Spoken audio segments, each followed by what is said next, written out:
आजचे बायबलमधील वचन फिलिप्पीकरास पत्र 4:13. जो मला बळ देतो त्या ख्रिस्तामुळे मी सर्व गोष्टी करू शकतो. या वचनाचे स्पष्टीकरण आपण बघूयात. हे वचन ख्रिस्ती जीवनातील सामर्थ्य आणि आत्मविश्वासाचे एक महत्त्वाचे स्रोत आहे. हे वचन प्रेषित पौलाने फिलिप्पीकरांना लिहिलेल्या पत्रात लिहिले आहे जेव्हा तो तुरुंगात होता.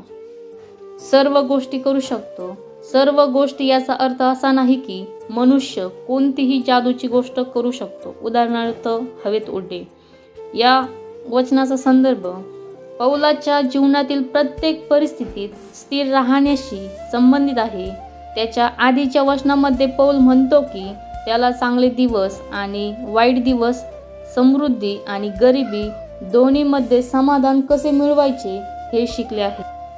त्यामुळे सर्व गोष्टी म्हणजे देवाच्या इच्छेनुसार जगण्यासाठी आवश्यक असलेले कोणतेही कार्य किंवा कोणतीही परिस्थिती, जसे की कठीण परिस्थितीत धीर धरणे, गरजेच्या वेळी समाधानी राहणे किंवा देवाने दिलेले कोणतेही कार्य पूर्ण करणे. जो मला बळ देतो त्या ख्रिस्तामुळे. ख्रिस्त येशू हा या सामर्थ्याचा स्रोत आहे.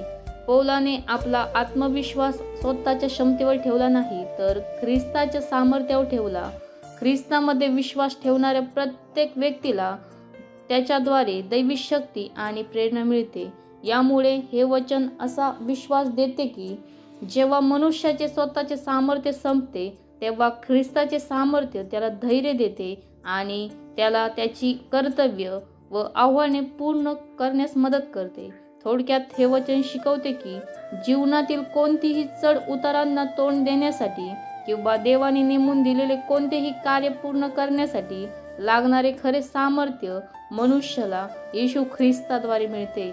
आमेन. Praise the lord. Hallelujah. Video आपल्याला आवडल्यास नक्की लाईक करा, शेअर करा आणि इतर लोकांपर्यंत शेअर करा, कारण की जेणेकरून इतर लोकांचं देखील तारण होईल. आमेन. हालेलुया. Praise the Lord.